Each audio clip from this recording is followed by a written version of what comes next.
مومنو، شیطان کے قدموں پر نہ چلنا، اور جو شخص شیطان کے قدموں پر چلے گا تو شیطان تو بے حیائی کی باتیں اور برے کام ہی بتائے گا۔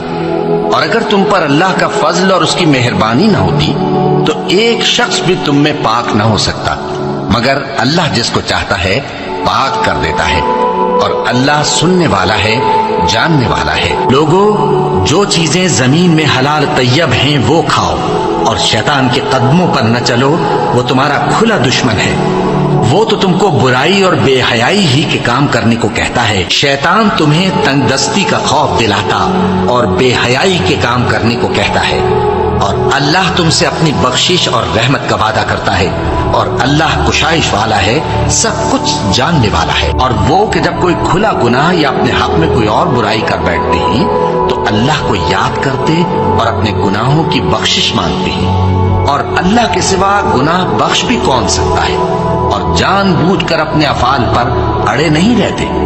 ایسے ہی لوگوں کا صلہ ان کے پروردگار کی طرف سے بخشش اور باغ ہیں جن کے نیچے نہریں بہ رہی ہیں، اور وہ ان میں ہمیشہ بستے رہیں گے، اور اچھے کام کرنے والوں کا بدلہ بہت اچھا ہے۔ مسلمانوں، تمہاری عورتوں میں جو بدکاری کا ارتکاب کر بیٹھیں ان پر اپنے لوگوں میں سے 4 شخصوں کی شہادت لو۔ اگر وہ ان کی بدکاری کی گواہی دیں تو ان عورتوں کو گھروں میں بند رکھو یہاں تک کہ موت ان کا کام تمام کر دے، یا اللہ ان کے لیے کوئی اور سبیل پیدا کرے۔ اور جو 2 مرد تم میں سے بدکاری کریں تو ان کو ایذا دو، پھر اگر وہ توبہ کر لیں اور نیکوکار ہو جائیں تو ان کا پیچھا چھوڑ دو۔ بے شک اللہ توبہ قبول کرنے والا ہے، مہربان ہے۔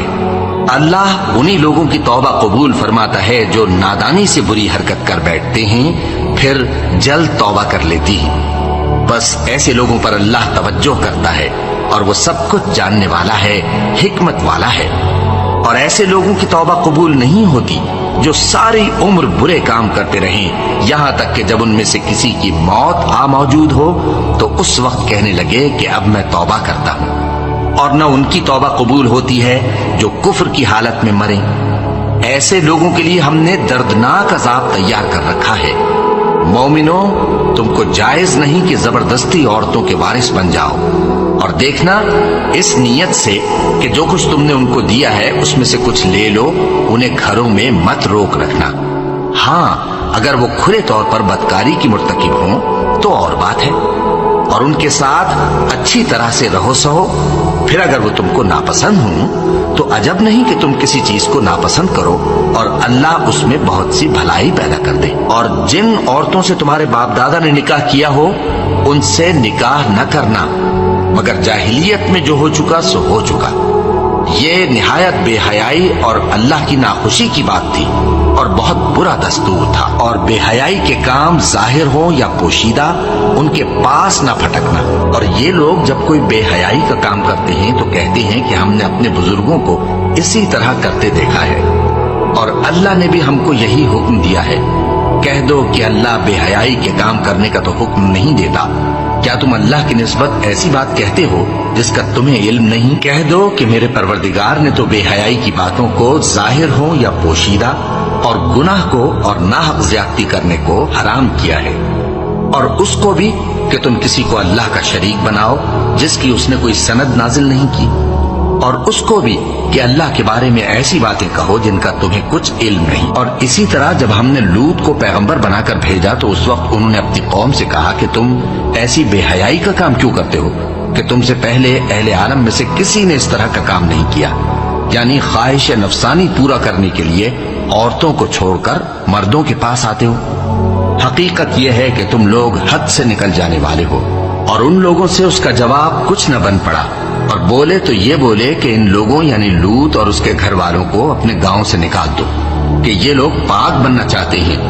تو ہم نے ان کو اور ان کے گھر والوں کو بچا لیا، مگر ان کی بیوی نہ بچی کہ وہ پیچھے رہنے والوں میں ہو گئی، اور ہم نے ان پر پتھروں کی بارش برسائی۔ سو دیکھ لو کہ گناہگاروں کا کیسا انجام ہوا۔ اللہ انصاف اور احسان کرنے اور رشتہ داروں کو خرچ سے مدد دینے کا حکم دیتا ہے، اور بے حیائی اور نامعقول کاموں سے اور سرکشی سے منع کرتا ہے، اور تمہیں نصیحت کرتا ہے تاکہ تم یاد رکھو۔ اور جب اللہ سے عہد کرو تو اس کو پورا کرو، اور جب پکی قسمیں کھاؤ تو ان کو مت توڑو، کہ تم اللہ کو اپنا ضامن مقرر کر چکے ہو، اور جو کچھ تم کرتے ہو اللہ اس کو جانتا ہے۔ اور زنا کے پاس بھی نہ جانا کہ وہ بے حیائی ہے اور بری راہ ہے۔ اور لوط کا قصہ یاد کرو جب ان کو ہم نے حکمت و نبوت اور علم بخشا اور اس بستی سے جہاں کے لوگ گندے کام کیا کرتے تھے بچا نکالا۔ بے شک وہ برے اور بد کردار لوگ تھے اور انہیں اپنی رحمت میں داخل کیا، کچھ شک نہیں کہ وہ نیک کرداروں میں تھے۔ جو لوگ اس بات کو پسند کرتے ہیں کہ مومنوں میں بے حیائی یعنی تہمت بدکاری کی خبر پھیلے، ان کو دنیا اور آخرت میں دکھ دینے والا عذاب ہوگا، اور اللہ جانتا ہے اور تم نہیں جانتے۔ اور اگر تم پر اللہ کا فضل اور اس کی رحمت نہ ہوتی تو کیا کچھ نہ ہوتا، مگر وہ کریم ہے، اور یہ کہ اللہ نہایت مہربان ہے، رحیم ہے۔ مومنوں، شیطان کے قدموں پر نہ چلنا، اور جو شخص شیطان کے قدموں پر چلے گا تو شیطان تو بے حیائی کی باتیں اور برے کام ہی بتائے گا۔ اور اگر تم پر اللہ کا فضل اور اس کی مہربانی نہ ہوتی تو ایک شخص بھی تم میں پاک نہ ہو سکتا، مگر اللہ جس کو چاہتا ہے پاک کر دیتا ہے، اور اللہ سننے والا ہے، جاننے والا ہے۔ اور لوط کو یاد کرو جب انہوں نے اپنی قوم سے کہا کہ تم بے حیائی کے کام کیوں کرتے ہو جبکہ تم دیکھتے ہو؟ کیا تم عورتوں کو چھوڑ کر لذت حاصل کرنے کے لیے مردوں کی طرف مائل ہوتے ہو؟ حقیقت یہ ہے کہ تم احمق لوگ ہو۔ تو ان کی قوم کے لوگ بولے تو یہ بولے، اور اس کے سوا ان کا کچھ جواب نہ تھا کہ لوط کے گھر والوں کو اپنے شہر سے نکال دو، یہ لوگ پاک بننا چاہتے ہیں۔ تو ہم نے ان کو اور ان کے گھر والوں کو نجات دی، مگر ان کی بیوی کہ اس کی نسبت ہم نے مقرر کر رکھا تھا کہ وہ پیچھے رہنے والوں میں ہوگی۔ اور ہم نے ان پر مے برسایا، سو جو مے ان لوگوں پر برسا جن کو متنبع کر دیا گیا تھا برا تھا۔ اور لوط کو یاد کرو جب انہوں نے اپنی قوم سے کہا کہ تم عجب بے حیائی کے مرتکب ہوتے ہو، تم سے پہلے اہل عالم میں سے کسی نے ایسا کام نہیں کیا۔ کیا تم مردوں کی طرف مائل ہوتے اور راہزنی کرتے ہو اور اپنی مجلسوں میں ناپسندیدہ کام کرتے ہو؟ تو ان کی قوم کے لوگ جواب میں بولے تو یہ بولے کہ اگر تم سچے ہو تو ہم پر عذاب لے آؤ۔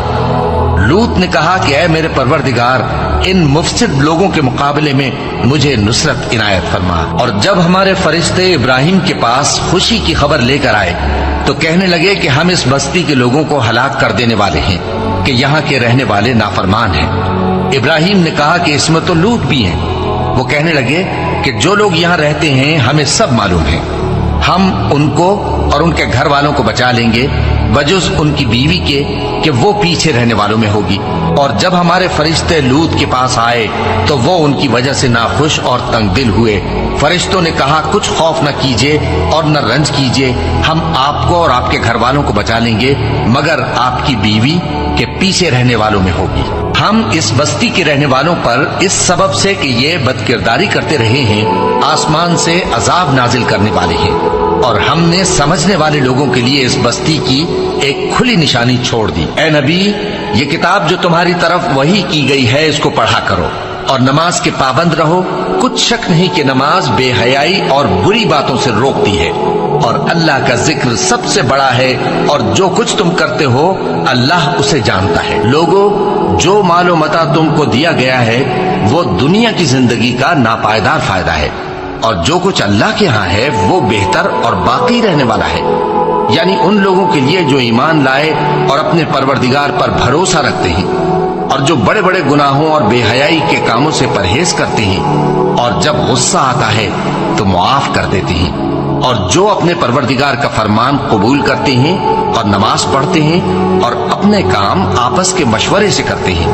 اور جو مال ہم نے ان کو عطا فرمایا ہے اس میں سے خرچ کرتے ہیں، اور جو ایسے ہیں کہ جب ان پر ظلم و زیادتی ہو تو مناسب طریقے سے بدلہ بھی لیتے ہیں، جو صغیرہ گناہوں کے سوا بڑے بڑے گناہوں اور بے حیائی کی باتوں سے اجتناب کرتے ہیں، بے شک تمہارا پروردگار بڑی بخشش والا ہے، وہ تم کو خوب جانتا ہے۔ جب اس نے تم کو مٹی سے پیدا کیا اور جب تم اپنی ماؤں کے پیٹ میں بچے تھے تو اپنے آپ کو پاک صاف نہ جتاؤ، جو پرہیزگار ہے وہ اس سے خوب واقف ہے۔ اور میں اپنے آپ کو پاک صاف نہیں کہتا کیونکہ نفس امارہ انسان کو برائی ہی سکھاتا رہتا ہے، مگر یہ کہ میرا پروردگار رحم فرمائے، بے شک میرا پروردگار بخشنے والا ہے، مہربان ہے۔